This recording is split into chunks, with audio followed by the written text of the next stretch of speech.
laboro en la ciudad de Poway, que está en el condado de San Diego. Ahí ya tengo mi base por varios años dentro de Bomberos de Poway. De igual manera, también soy paramédico de vuelo en la compañía Mercier, que ya les mencionaba Jaime, también es parte de la empresa de Air Methods en Estados Unidos. Y pues igual que Jaime y la mayoría de los ponentes que están aquí, van a estar aquí presentando en este programa, pues también soy instructor de varios programas de formación continua, Facultad Asociado Internacional de la ANAEM, y pues he tenido el orgullo de haber sido invitado en varias ocasiones a congresos internacionales y a revisar manuales y libros dirigidos al personal de servicios de emergencias médicas. Entonces, pues he tenido bastante oportunidad de contribuir un poquito en la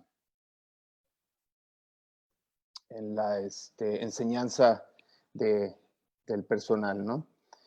Muy bien, pues en este caso voy a compartirles un tema que para mí es pues de suma importancia, que es la capnografía. Sí, la capnografía. Y van a ver en mi tema que quiero enfocarme más a los conceptos no tradicionales del uso moderno de la capnografía en prehospital.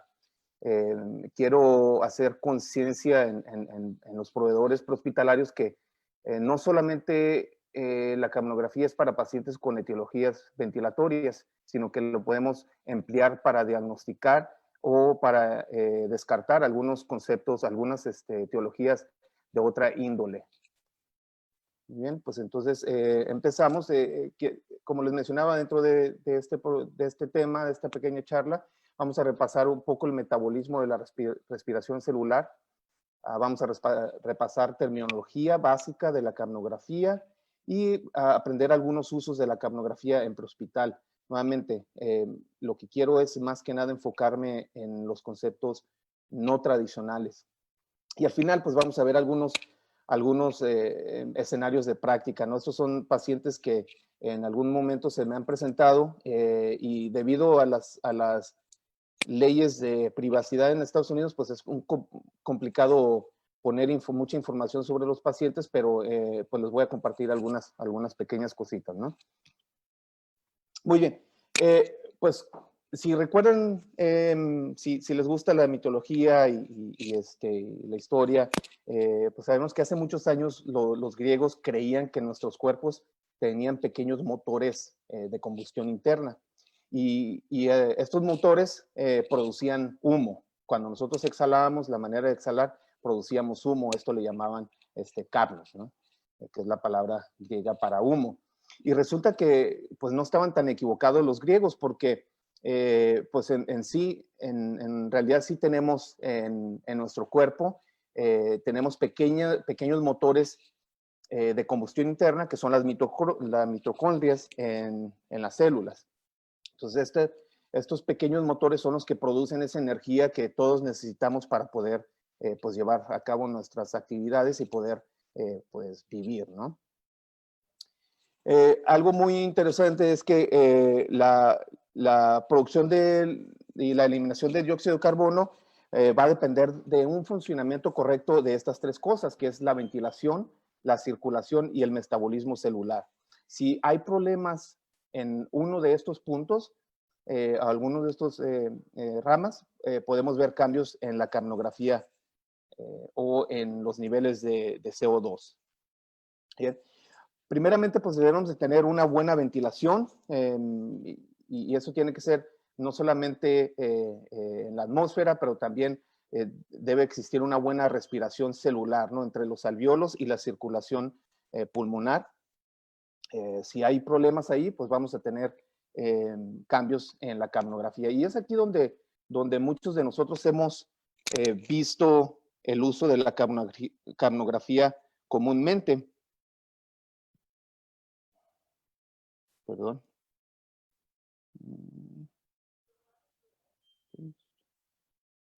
Bien. Entonces, mencionaba que cuando tenemos problemas en la ventilación, es ahí donde nosotros hemos estado empleando este concepto o este uso de la capnografía. Para que nosotros tengamos un buen metabolismo y poder eliminar el CO2, también debe de existir una buena circulación y perfusión, ¿sí? El oxígeno, ya sabemos, se transporta a las células, cada célula recibe el oxígeno. Si no tenemos una buena circulación o perfusión celular, no vamos a poder llevar ese oxígeno a esos pequeños motores que ya habíamos mencionado, a las células, y no va a haber un buen metabolismo. De la misma manera, si ese oxígeno llega a las células y se produce un buen metabolismo y produce CO2 por medio del metabolismo, si no hay una buena circulación o perfusión, ese CO2 que se está produciendo no puede ser llevado a los pulmones para ser exhalado hacia el ambiente. Y tercero, pues también debe existir un buen metabolismo celular. Sabemos que para que exista un buen metabolismo celular, necesitamos de oxígeno, ¿no? Necesitamos de un combustible. Este combustible puede ser azúcar, puede ser grasa, puede ser proteína, pero al mismo tiempo también necesitamos ese ingrediente especial que es el oxígeno. Sin oxígeno podemos tener un metabolismo que no es eficiente y produce ciertos desechos que son pues malos para el organismo y para la producción de energía, ¿no? Y ese es ahí donde vamos a hablar un poquito de eso. Esto es a lo que yo quiero llamar la trilogía de la capnografía. Como pueden ver, cada uno de estos tres partes de la producción de CO2 están entrelazados el uno con el otro. La ventilación afecta al metabolismo como la circulación, igual la circulación afecta a la ventilación y el metabolismo afecta a la ventilación y la circulación. Entonces, todos estos tres aspectos de nuestro cuerpo deben de estar en conjunto y trabajando en armonía para producir un buen metabolismo, producir CO2 dentro de los parámetros normales. Muy bien, pues vamos a hablar un poquito sobre qué es esto de la capnografía, ¿no? Algunos de ustedes han escuchado, por ejemplo, EDCO o a lo mejor PETCO, ¿no? Con P al inicio. EDCO es básicamente son las siglas de End-Tidal Carbon Dioxide, que es End-Tidal CO2, también lo escuchamos.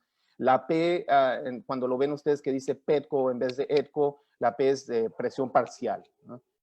Pero básicamente es el CO2 que es exhalado, el CO2 máximo que es exhalado durante un ciclo ventilatorio, ¿sí? Entonces, EDCO es lo máximo que podemos medir de CO2 durante la exhalación. La EDCO es muy cercana también a los niveles de la PaCO2, que sería los niveles de CO2 arterial. Son muy cercanos, pero sí hay una pequeña variación y vamos a hablar un poquito acerca de eso también.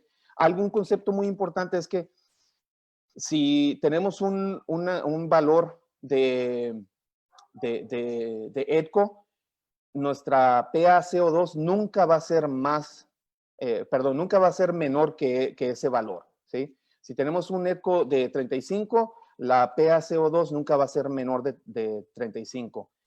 Inversamente, si tenemos un valor de EDCO que es, vamos a decir, 25, potencialmente en algunas situaciones, por ejemplo, en un shunt, en un desbalance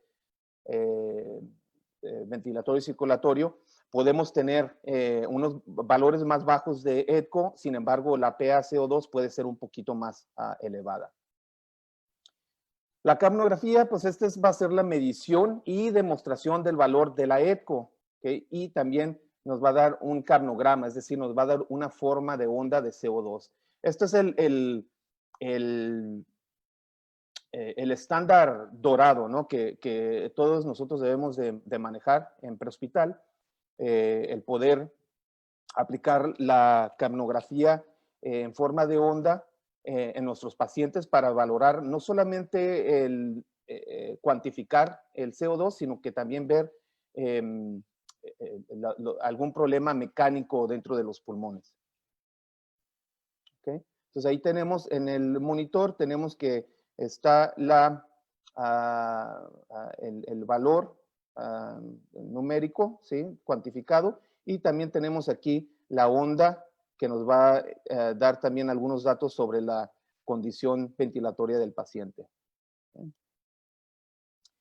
Existe también la capnometría. En algunos sistemas de emergencias médicas se empleó la capnografía inicialmente durante la intubación endotraqueal para confirmar la posición del tubo, ¿no? Si teníamos un buen número de capnografía, de capnometría, entonces eso nos daba indicación de que estábamos en el punto correcto, que es la tráquea. Lo importante aquí es entender que la capnometría no nos va a dar una forma de onda, simplemente nos da la cuantificación del CO2. Okay. Y también tenemos pues estos otros dispositivos, ¿no? Que nos dan algo diferente, que es estamos hablando de lo cuantitativo y lo cualitativo. Entonces, lo cuantitativo es cuando podemos nosotros darle un valor numérico a lo que estamos midiendo, ¿no? En este caso, los niveles de CO2 exhalados nos dan un valor, eso va a ser lo cuantitativo. Esos dispositivos colorimétricos que en algunos casos se siguen empleando todavía en algunos sistemas para verificar la posición correcta del tubo endotraqueal, son buenos para eso, ¿no? Simplemente para detectar el CO2, pero no nos dan una valoración del nivel del CO2 que se está exhalando. Entonces, puede ser erróneo en algunos casos, no son muy eficientes y pues no nos dan mucha información sobre el paciente en realidad. No nos dice qué niveles de CO2 estamos detectando. Existen diferentes tipos de capnómetros o capnógrafos que nos van a tomar las muestras en diferente manera, que básicamente son dos diferentes, ¿no? El flujo principal mide el CO2 directamente de la vía aérea. Sí, es, por ejemplo, el Sol, Philips y algunos de otros monitores de esta marca usan el flujo principal, donde el sensor se va a conectar directamente aquí al tubo endotraqueal y nos va a dar una medición directa desde ese punto.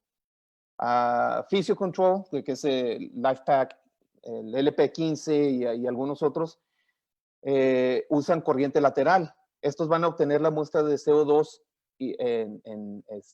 desde la vía aérea, van a jalar esa muestra hacia un sensor interno y ahí es donde van a hacer la medición de los niveles de CO2. Este tipo de capnómetros y canógrafos son los más preferibles en pacientes no intubados. ¿Cómo hacemos eso? Tenemos diferentes métodos como podemos monitorear a los pacientes no intubados para verificar sus niveles de CO2. Existen puntillas nasales, como la que tenemos aquí con la mujer, donde las puntillas entran a las narinas y también tenemos una obtención de muestra en caso de que el paciente no esté respirando por la nariz, sino por la boca, ¿no? Entonces podemos obtener esa muestra correcta. O te podemos tener también en los que son de flujo directo, podemos colocar una mascarilla y ahí podemos obtener la muestra para que sea analizada por el monitor. ¿Okay? Muy bien. Vamos a ver entonces la forma de onda normal. Cuando tenemos un capnógrafo, decíamos que vamos a tener los dos valores, ¿no? Vamos a tener el valor numérico y vamos a ver también la forma de onda que nos va a crear el paciente cuando exhala. Entonces, tenemos aquí 4 fases. La primera fase es parte del el punto A y el punto E, que es cuando el paciente ya inhaló totalmente, ¿sí? Está sosteniendo esa inhalación. Y desde el punto B al punto C es cuando exhala, ¿no? Entonces aquí hay una exhalación y vemos un aumento eh, muy empinado de la onda. Esto es porque inicialmente va a haber niveles de CO2 bastante elevados, entonces va a subir esta onda eh, rápidamente. Del punto C al punto D, esto es lo que le llamamos nosotros la fase 3 o la meseta, y este punto es donde el paciente, pero la persona sigue exhalando, pero ya los niveles de CO2 son muy cercanos desde el punto C al punto D. Lo que sí es importante aquí tomar en cuenta, por ejemplo, y es lo que a veces nosotros medimos, es que esta meseta está un poquito inclinada, ¿no? Va a ser una pequeña inclinación aquí. Y si vemos aquí, por ejemplo, podemos hacer un cuadrito, no un cuadrito, pero un triangulito si quieren de lado, ¿ok? Y este punto, este espacio aquí, le llamamos nosotros es el espacio muerto, ¿ok? ¿Por qué? Porque inicialmente cuando el camnómetro o camnógrafo empiezan a medir los niveles de CO2, pues está midiendo desde las partes de las vías aéreas superiores, donde no hay mucho intercambio de CO2, no hay buena circulación, por lo tanto la producción de CO2 va a ser más baja que la que hay en las partes bajas de los pulmones, donde hay más circulación. Entonces, esta pequeña inclinación es normal.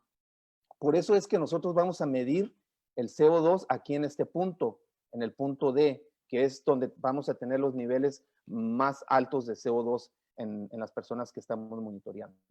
Una vez que inhala la persona, del punto D al punto E es la fase 4, ¿sí? Entonces, exhalamos, ¿ok?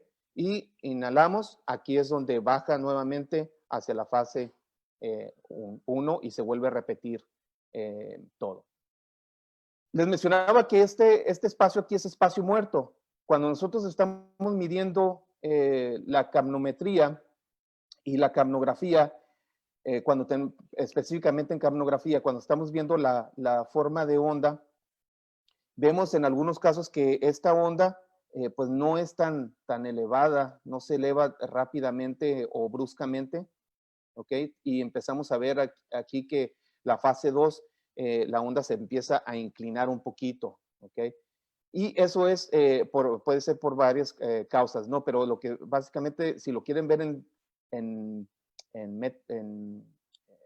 fines simples, está aumentando este espacio muerto, está aumentando por alguna razón, ¿ok? Disculpen ahí el plumón, no es muy bueno PowerPoint para hacer este tipo de cosas, pero ahí más o menos se dan la idea, ¿no? Está aumentando entonces ahí el espacio muerto. Okay. Bien. Entonces vamos a ver ahora, esa era la onda normal, ya decíamos que tiene un aumento rápido de la primer, durante la exhalación, en la fase 2. En algunos casos vamos a ver que la onda empieza a convertirse así como como aleta de tiburón, ¿sí? Pueden ver aquí, está esta como aletita de tiburón, ¿ok? Esto nos va a dar indicación de que el paciente está mostrando broncoespasmo, ¿ok? Entonces, cualquier situación donde no puede exhalar el paciente adecuadamente, va a aumentar ese espacio muerto o va a disminuir la velocidad en que se exhala el CO2, por lo tanto, el aumento de la fase 2 va a estar inclinada. ¿Okay? Entonces, este paciente tiene asma, tiene POC, tiene enfisema y conforme el nivel de broncoespasmo que tenga, más inclinada o más reducida va a estar esta fase, ¿no? Entonces, si vemos aletas de tiburón, eso no es bueno para nuestro paciente y debemos de dar algún medicamento para reducir el broncoespasmo. En pacientes que tienen hipoventilación, dependiendo de lo que esté causando la hipoventilación, normalmente la onda se va a ver normal, ¿sí? Es decir, vamos a tener un aumento aquí rápido de la fase 2 y una meseta tal vez o casi horizontal, pero está prolongada, está extendida, ¿sí? Entonces nuestro paciente está hipoventilando y la otra cosa es que los niveles de CO2 están elevados también, están por arriba de 45 milímetros de mercurio. Entonces, este CO2 es arriba de 45. ¿Okay?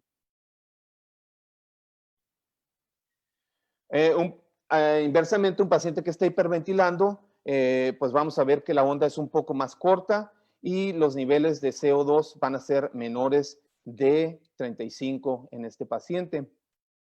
Si el paciente está sedado, vamos a decir que damos algún medicamento, alguna sedación, propofol, midazolam o algún otro sedante, y nuestro paciente empieza a hipoventilar, empieza a reducir su ventilación, también podemos ver aquí, medir que no es adecuada la ventilación. Entonces, esos son algunos de los casos donde podemos ver las formas de ondas anormales.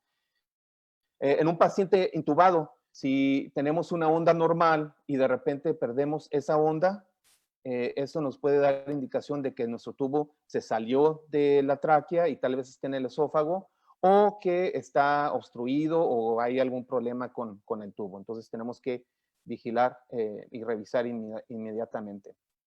Si tenemos un paciente donde está intubado el paciente y empezamos a ver que la onda empieza a cambiar o a reducirse, tal vez estamos perdiendo aire en el globo, ¿sí? El globo no está bien inflado, está perdiendo presión, se está saliendo la ventilación, no tenemos un buen sellado, entonces ahí vamos a ver un cambio en esa onda. O si está parcialmente obstruida la vía aérea, también podemos ver que hay un cambio en la onda que no es normal, no tiene esa meseta normal, no tiene ese como este rectángulo, forma de rectángulo normal. Durante las compresiones, durante RCP, uno de los tratamientos, o no tratamientos, pero evaluaciones doradas que recomienda la AJA, es que todo paciente intubado lo monitoreemos con capnografía con forma de onda, ¿no? Entonces, tenemos un paciente intubado al cual estamos dando compresiones, le estamos dando RCP. Inicialmente, tal vez podemos ver que los valores son, vamos a decir, 15 milímetros de mercurio y estamos dando compresiones y estos números empiezan a reducirse, a reducirse, a reducirse. Tal vez no estamos dando buenas compresiones y tenemos que mencionarle a la persona que está dando las compresiones que mejore tal vez la profundidad, que reduzca la velocidad o que aumente la velocidad para mejorar este número. Entonces, es una buena manera de nosotros poder verificar si las compresiones son eficientes y están produciendo metabolismo. También si las compresiones son correctas, hay buena compresión y liberación del tórax, la frecuencia es adecuada y nuestros números son menores de 10 milímetros de mercurio, es muy probable que esa persona no va a salir de paro y va a morir. Para nosotros en Estados Unidos, en muchos sistemas de emergencias médicas, es muy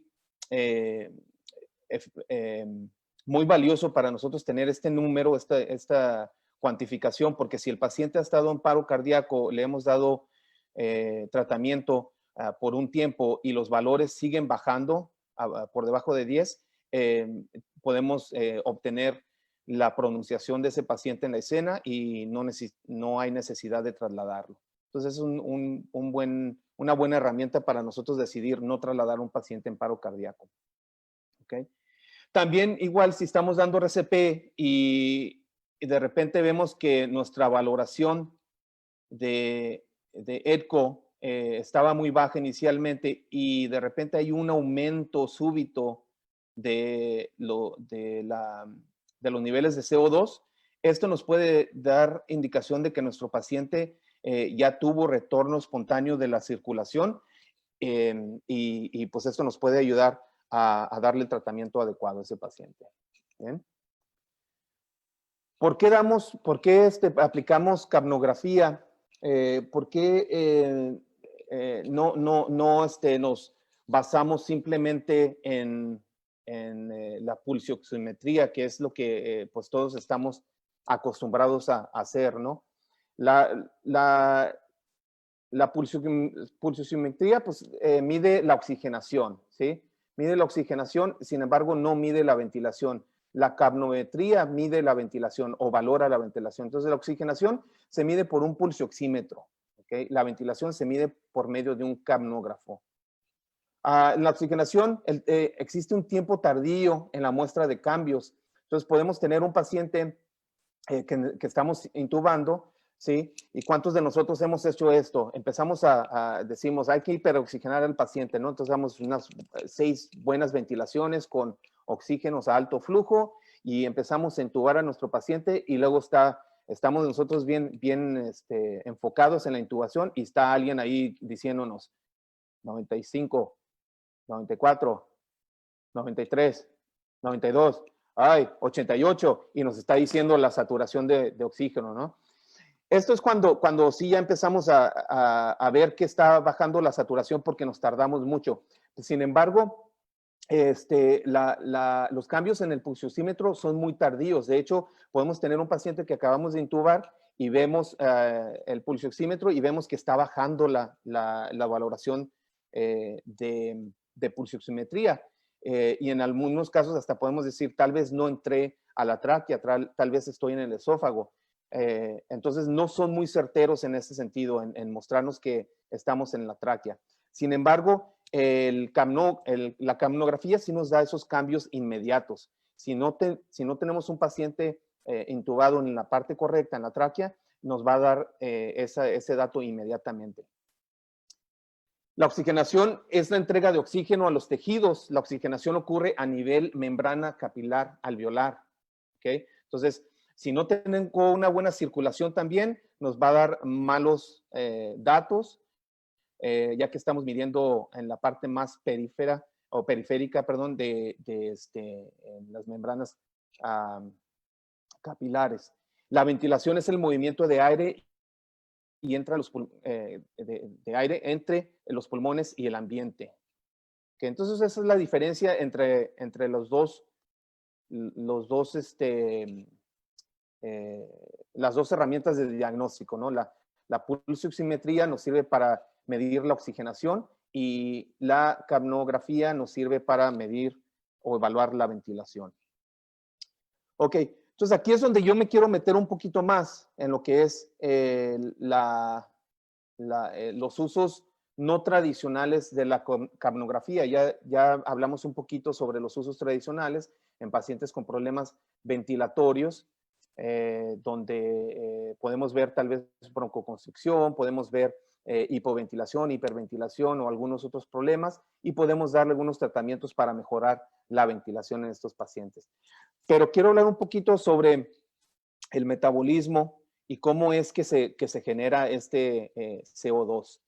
¿Okay? ¿Cómo es que nosotros podemos medir este CO2?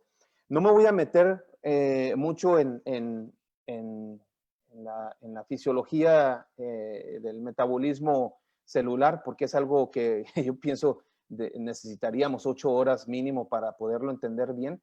Pero todos sabemos que cuando tenemos glucosa o algún otro combustible, ya sea grasa, proteína también, tenemos glucosa. La glucosa, por un proceso muy complicado, nos va a dar 2 ATPs, ¿no?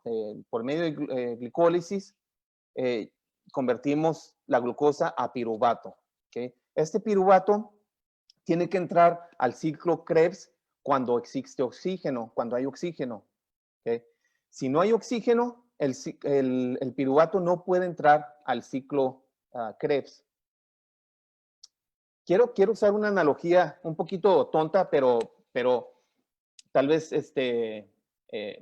más sencilla para mí para entenderla, ¿ok? Imagínense que Imagínense que nosotros somos piruvatos, ¿ok? Y llegamos a un club muy exclusivo. Llegamos a un club muy exclusivo donde pues ahí vamos a hacer cosas maravillosas para el mundo, ¿sí? Somos personas importantes que vamos a llegar a hacer cosas muy buenas para el mundo. Entonces, en este club, para poder entrar a este club, tienes que llegar con una pareja, ¿ok? Entonces, hacemos una línea, ¿no? Todos los piruvatos hacemos una línea, entramos a la puerta y en la puerta está un seguridad que es el encargado de dejarte entrar a esta cadena de transporte de electrones, ¿ok? Que es la compuerta, vamos a decir, para poder entrar a este club. Y dice el seguridad, ¿viene con su pareja? Sí, su pareja es el oxígeno. Ok, excelente, entonces pase, ¿no? Entonces entra Piruvato con su oxígeno y entran al ciclo de Krebs y pueden crear todas estas cosas fantásticas, pero una de las cosas que también crean o durante el proceso es el dióxido de carbono, es el CO2. Entonces, para yo poder tener ese desecho del metabolismo, que es el CO2, necesita entrar el piruvato por la cadena de transporte de electrones junto con un oxígeno. Si no hay oxígeno, no puede entrar a este club tan especial, ¿ok? Entonces, ¿qué pasa? Pues todos estos piruvatos se quedan en la puerta, ¿no? Se quedan afuera, se quedan esperando a que llegue su pareja, el oxígeno, y dicen, pues, ¿qué hago? Y voltean y dicen, pues, ¿sabes qué? Ya estoy por aquí, hay muchos de nosotros, no creo que nos vayan a dejar entrar, y se encuentran por ahí a un compa que se llama Lactato, y se juntan con ese Lactato y dicen, ¿sabes qué? Pues vamos a hacer una fiesta aquí, que se juntan con el Lactato y se hace tan tóxico el ambiente que crean ácido láctico, ¿no? Se crea un ácido láctico ahí en el ambiente y pues se convierte en una pachanga ahí muy tóxica y esto empieza a crear muchos problemas. Pues eso se le llama fermentación, que cuando el piruvato no puede entrar al ciclo de Krebs, se fermenta y se crea ácido láctico. La fruta, por ejemplo, la fructosa, no crea ácido láctico, sino que crea ¿qué? Alcohol, ¿verdad? Entonces es como obtenemos el alcohol. Cuando una uva se fermenta, se convierte en alcohol. Cuando el piruvato no entra al ciclo de Krebs, se crea, también se fermenta, pero se crea ácido láctico. Entonces, algunos de nosotros hemos escuchado o habíamos escuchado en algún momento que en la ausencia de oxígeno tenemos un metabolismo anaeróbico, ¿verdad? Y cuando tenemos un metabolismo anaeróbico, se junta mucho el CO2, se crea mucho CO2. Esto es erróneo. Para nosotros tener CO2 o que se produzca CO2, tiene que entrar el piruvato, tiene que entrar al ciclo de Krebs. ¿Sí? Si entra el ciclo de Krebs, hay producción de ATP y junto con el ATP también se produce CO2. Entonces, si no hay oxígeno, no hay CO2. ¿Ok? Entonces, no se vayan con la idea de que esto es lo que sucede con nuestros pacientes en metabolismo anaeróbico, que se produce CO2. Es incorrecto. Para que hablando de metabolismo aeróbico, quiere decir que la glucosa se pudo sintetizar por el medio de glucólisis, se convirtió en piruvato, el piruvato entró al ciclo de Krebs y se produjo el ATP, igual se produjo CO2. ¿Okay?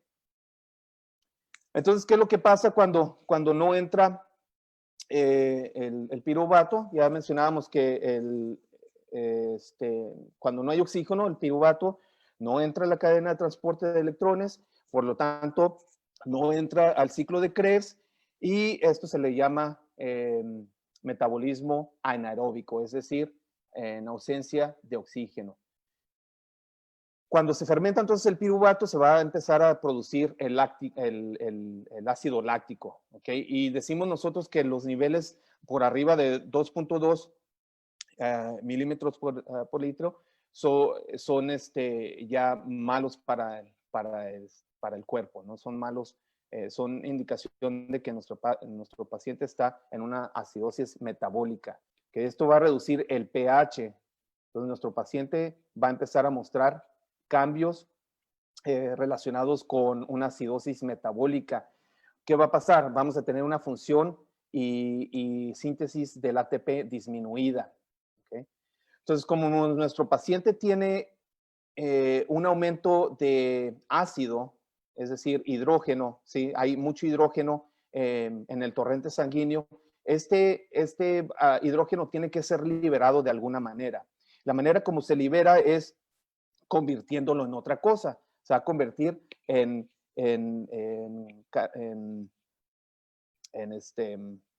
ácido carbónico, ¿sí?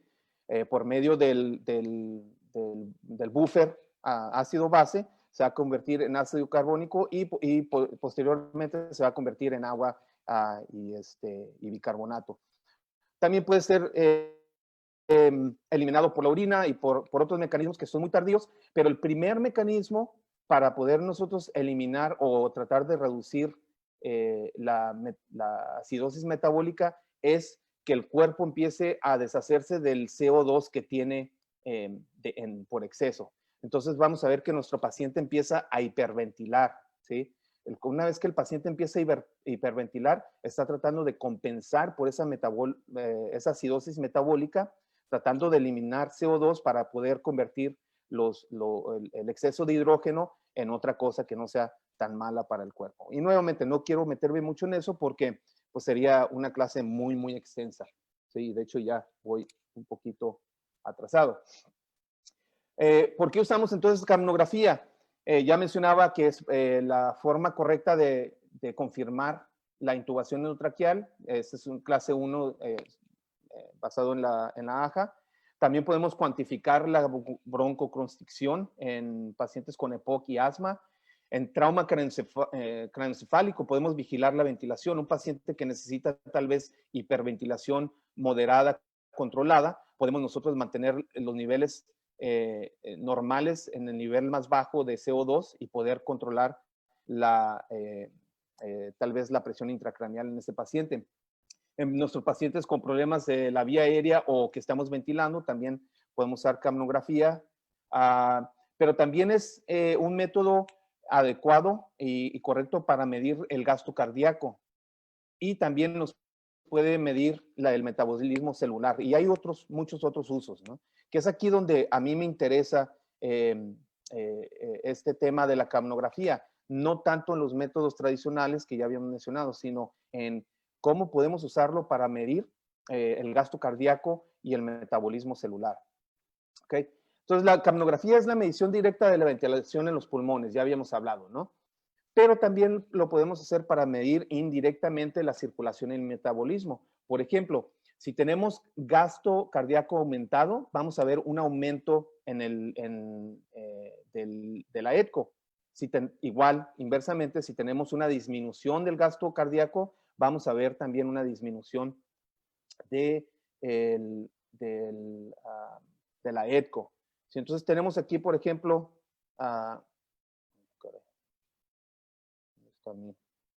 bueno, podemos ver que según nuestro paciente, el gasto cardíaco que tenga, nos va a dar una lectura que se relaciona a la cantidad de litros de sangre que tiene nuestro paciente.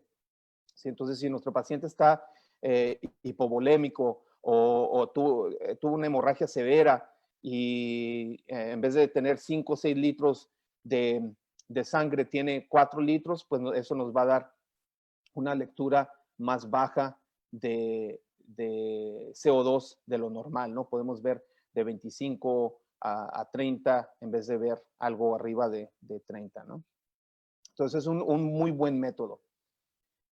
Esta tablita pues es muy básica. Existen otras cosas que nos pueden afectar la ECO, pero a grandes rasgos esto es lo más común. Si quieren tomarle foto o memorizársela. Pero las causas de ECO elevado o niveles de CO2 elevado en el metabolismo pues son el dolor, la hipertermia maligna. Podemos tener un paciente que, por ejemplo, le aplicaron succinocolina y este paciente reaccionó a la succinocolina porque estaban haciendo una intubación en secuencia rápida y eso es lo que tenían disponible y de repente nuestro paciente empieza a tener valores de CO2 de 90, arriba de 80, 90, muy elevados, ¿no? podemos ver entonces que nuestro paciente tal vez está teniendo una reacción a la succinocolina. En el paciente con fiebre, ¿sí? Cualquier paciente que tenga temperatura elevada, ya sea por fiebre, por alguna infección o tal vez por un golpe de calor, vamos a tener también aumento elevado de los niveles de CO2. En el sistema respiratorio ya habíamos hablado que podemos ver pacientes con insuficiencia respiratoria. Y en la insuficiencia respiratoria no quiere decir solamente problemas de la vía aérea.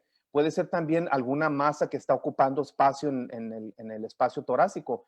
Por ejemplo, piensen a cualquier situación que disminuya el volumen tidio en los pulmones, si cualquier masa, aire, sangre, líquido, lo que sea, que reduzca la capacidad de los pulmones de intercambiar o de exhalar el CO2, eso nos va a hacer que se aumente el CO2 o se retenga el CO2 y nuestro paciente tenga niveles elevados.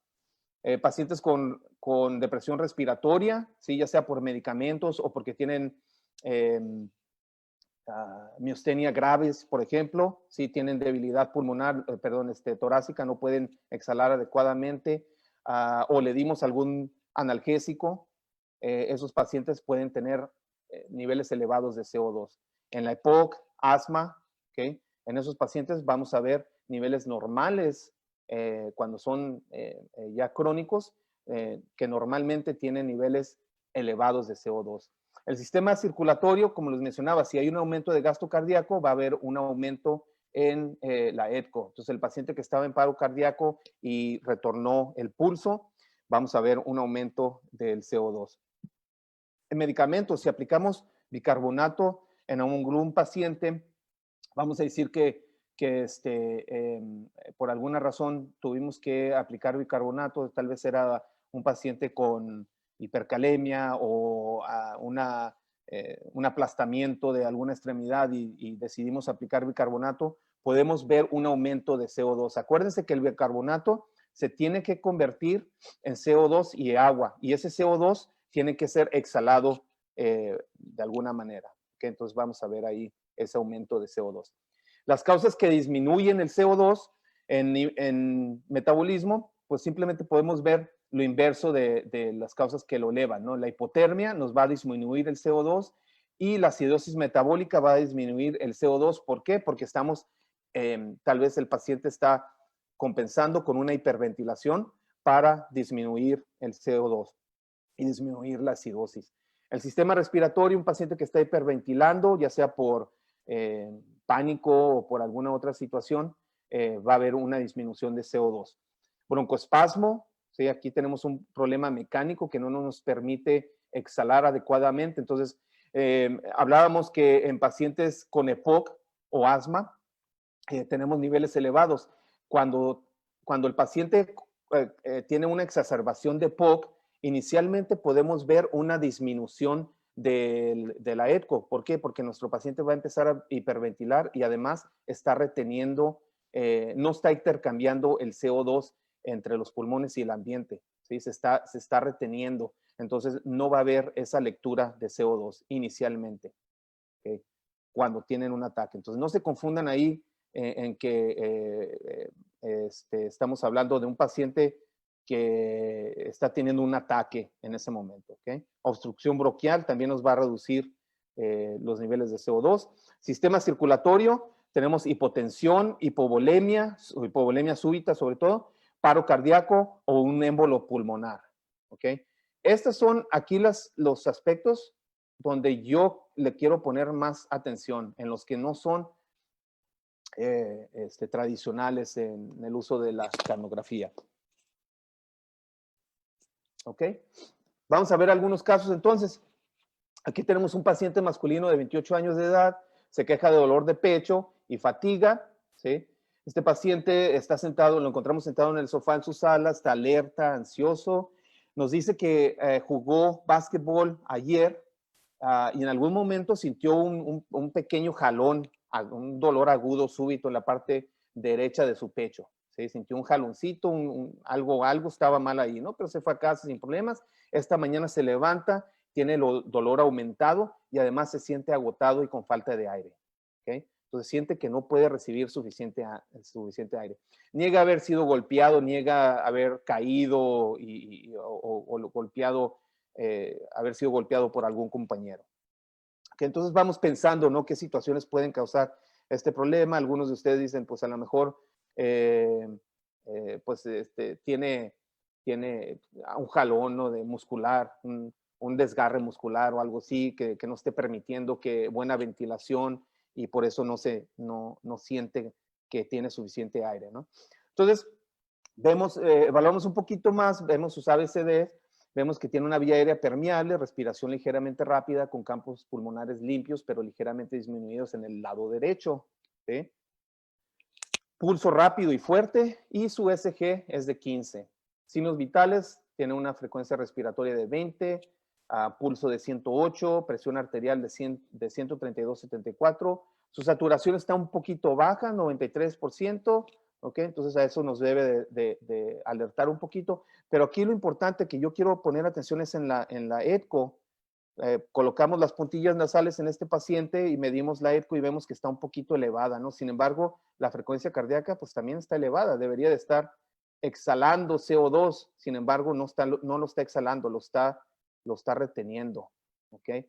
No hay antecedentes médicos, no toma medicamentos, no hay alergias. Le tomamos un EKG porque no sabemos si tiene algún antecedente cardíaco y vemos que no hay problemas, solamente la taquicardia es inusual, pero no hay ningún cambio en los segmentos ST o algo que nos llame la atención. ¿Okay? La forma de onda, vemos que tiene una buena fase 2, hay buena elevación, no hay evidencia aquí de espasmo, entonces están muy bien. La onda es una onda perfecta, bonita, que a mí me gusta, no hay ningún problema ahí. Pero lo que no me gusta mucho es este valor de 47. Entonces, ¿qué piensan ustedes? ¿Qué puede estar pasando? Si vemos aquí las causas de ECO elevado, pues vemos que el metabolismo, el dolor, nos puede causar un aumento de la ECO, tal vez, ¿sí? Tiene este paciente dolor, tal vez eso sea la razón, pero no creo que ese sea el único punto que nos esté aumentando el CO2, ¿no? Tiene insuficiencia respiratoria, sí, algo está causando que la saturación está un poco baja y que esté reteniendo CO2. Entonces, ¿qué pensamos que pueda tener este paciente? Si les digo yo, por ejemplo, que es un joven muy alto, flaco, sí, muy delgado y alto, dirían, pues a lo mejor yo escuché en mi curso de TUM hace muchos años que estas personas son muy propensas a neumotoras espontáneos, ¿no? Entonces tal vez sea un neumotora, sobre todo que escuché campos pulmonares en la parte derecha y escuché que estaban un poquito disminuidos. Entonces tal vez ese sea el problema, un neumotoras simple que se está tensionando tal vez y está causando retención de CO2. Acuérdense que cualquier masa o espacio, cualquier cosa que ocupe un espacio en la cavidad torácica nos va a limitar la eliminación de CO2. ¿Qué otras cosas pueden causar estas condiciones de CO2 elevado debido a reducción del espacio torácico? Una efusión pleural, por ejemplo, efusión pericárdica o un tamponamiento cardíaco. Estos también ocupan espacio dentro de la caja torácica y pueden hacer que nuestros niveles de CO2 se eleven inicialmente, pero acuérdense que si empieza a reducir el gasto cardíaco, vamos a empezar a ver una reducción en el CO2. Entonces depende también de en qué momento encontramos a nuestro paciente. Vamos a ver otro caso. Este es un paciente femenino de 68 años de edad con nivel de conciencia alterado. ¿Okay? Está recuperándose en casa, la dieron de alta recientemente por neumonía, los familiares reportan que está somnolienta y que algo está mal, algo no se ve bien ella, está actuando rara, ¿ok? Es lo único que nos dicen. Nosotros entramos al cuarto donde se encuentra este paciente y le hablamos, abre los ojos, pero se encuentra confundida y podemos ver que está confundida, ¿no? No sabe por qué estamos ahí, está preguntando a los familiares que qué está pasando, pues está bastante confundida la paciente.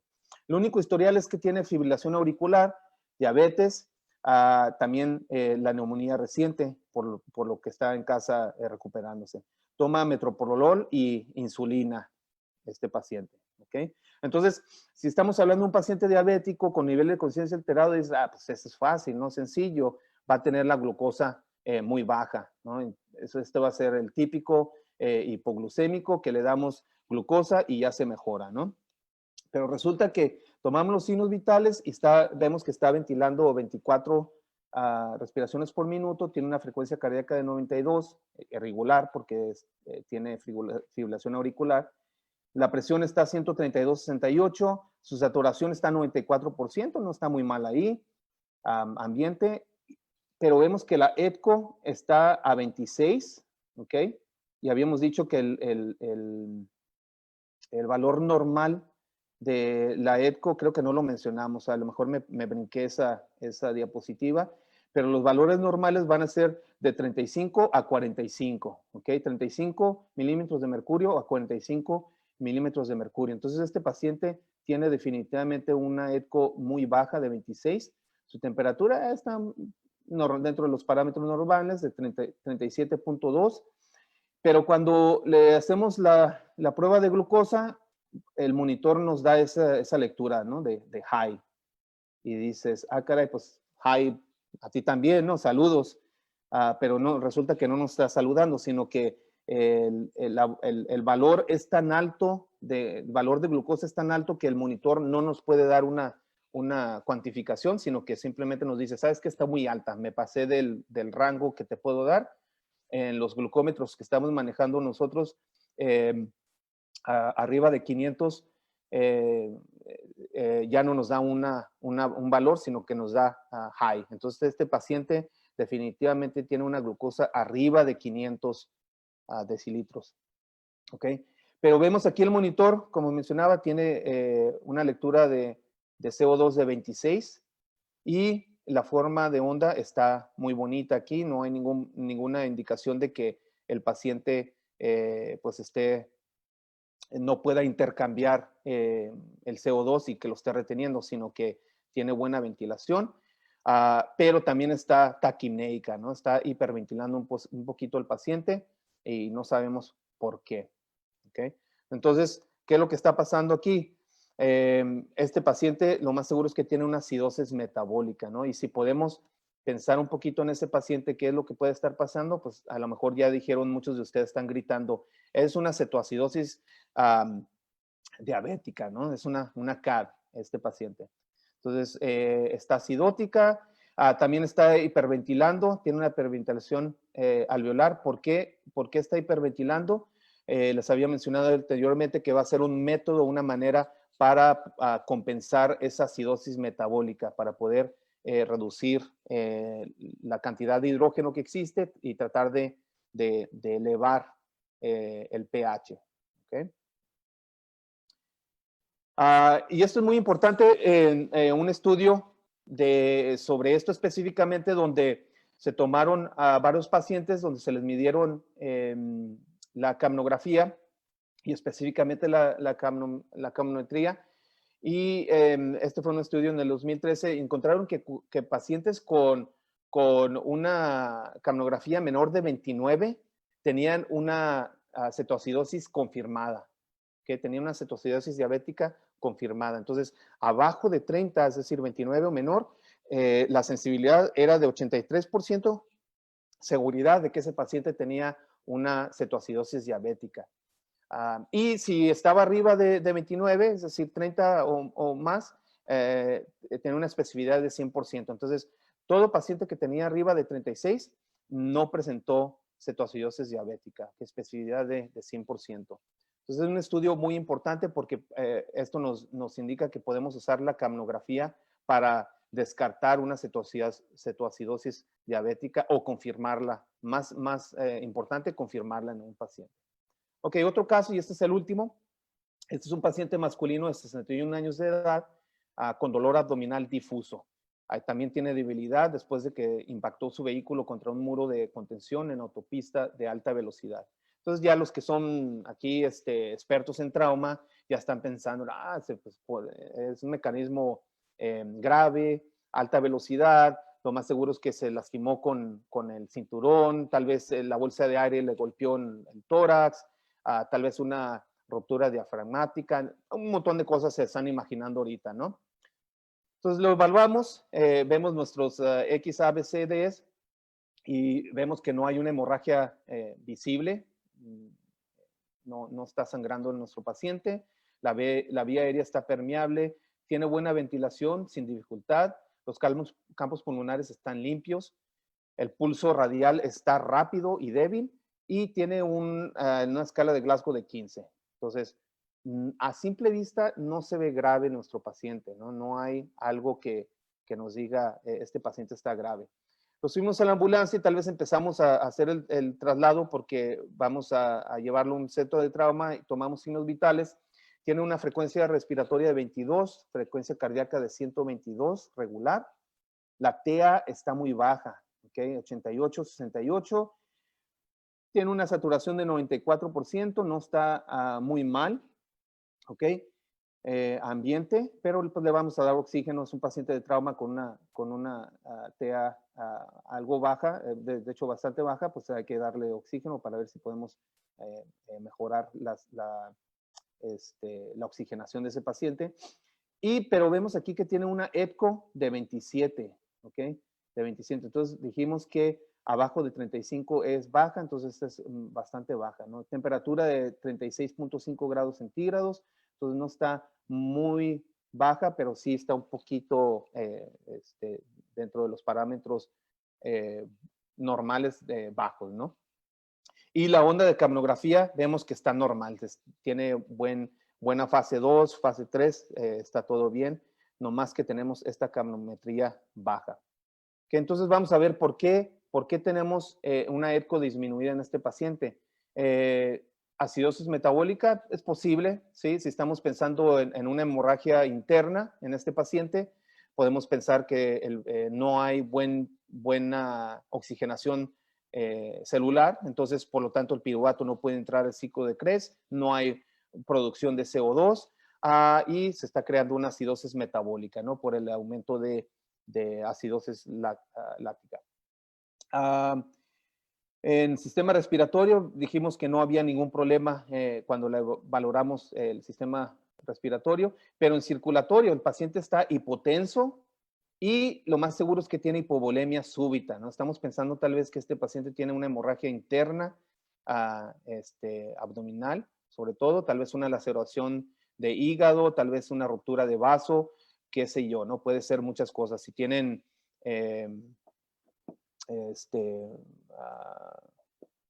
una manera de diagnosticar una hemorragia interna en el campo, pues sería la manera correcta, ¿no? Pero ya eso pues va a ser en hospital. Ok, entonces aquí tenemos este estudio que nos habla un poquito sobre esto específicamente, que es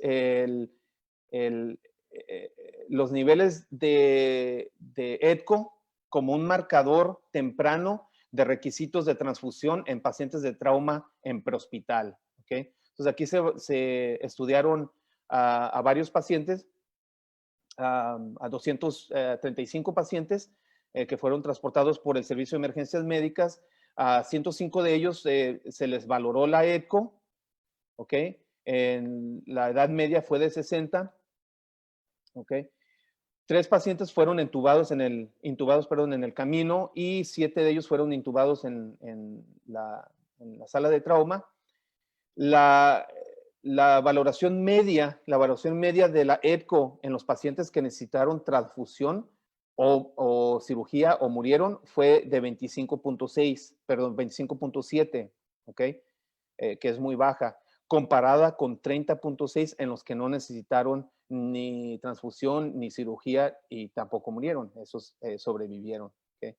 En este estudio el punto de corte fue de igual a 27 o menor de 27 milímetros de mercurio de CO2 ahí es donde encontraron que esto tenía una sensitividad de 72.7% y una especificidad de 72.2%. Entonces, encontramos que esos pacientes de trauma, donde los valores de EDCO son iguales o menores de 27 milímetros de mercurio, es muy probable que van a necesitar o cirugía o transfusión de sangre o que mueran durante las siguientes 24 horas. Entonces, es otro método buenísimo para nosotros evaluar si nuestro paciente está, qué tan grave está y qué tratamientos va a necesitar potencialmente. Existen otros estudios y de hecho hay muchísimos estudios relacionados al uso de la capnografía. Me gustaría mostrarles todos los que he encontrado, pero pues sería pues casi imposible, ¿no? Sería mucho tiempo.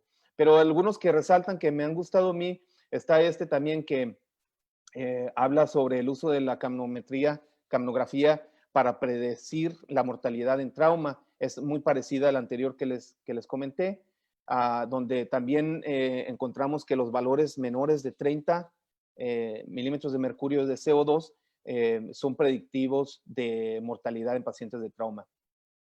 En sepsis, que esto ya lo hemos estado usando por mucho tiempo, pero este estudio en 2018 nos da índices de que una capnografía de 25 o menos en un paciente con sepsis nos confirma al 100% que el paciente está séptico, ¿sí? O un paciente con infección.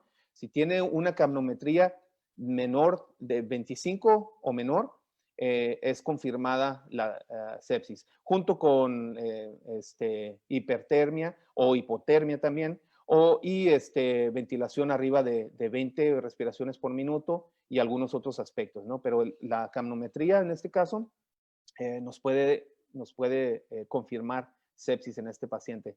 Y otro estudio donde incluso ya lo había mencionado Jaime, también este último estudio que estoy mostrando aquí, patrones de signos vitales antes del paro cardiopulmonar relacionado al shock. Es un estudio que también desarrolló nuestro amigo David Olvera, donde vimos, junto con el estudio Viper, que estaba hablando Jaime, para el uso de vasopresores, encontraron que los pacientes que tienen una combinación de una presión sistólica de 80 y junto con una ECO de 25 o menos, esos pacientes van a caer en paro cardíaco. El paro cardíaco es eminente en los siguientes minutos. Entonces, eso es otro estudio muy, muy importante. ¿Okay? Y pues en resumen, la capnografía, como les mencionaba anteriormente, no es solo para el uso en pacientes intubados, es también para pacientes con etiologías de otro tipo, no nomás aquellos que están con problemas ventilatorios.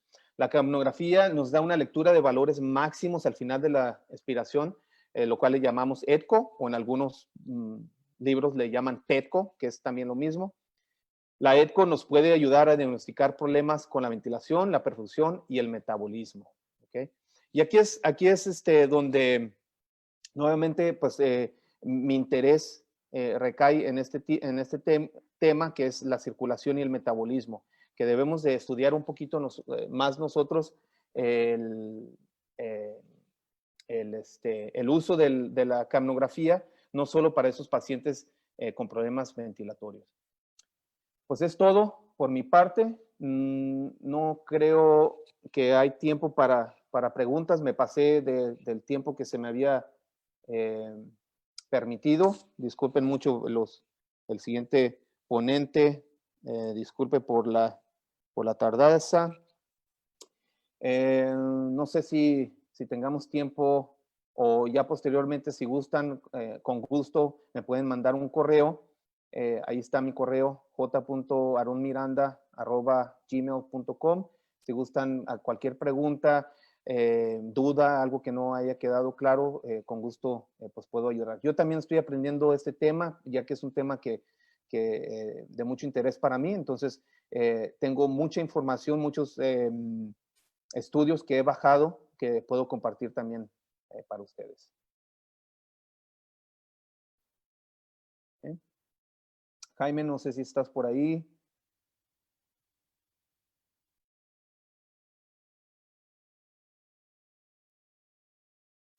¿Okay? Veo aquí que hay bastantes preguntas, pero desgraciadamente pues no puedo regresar y verlas todas.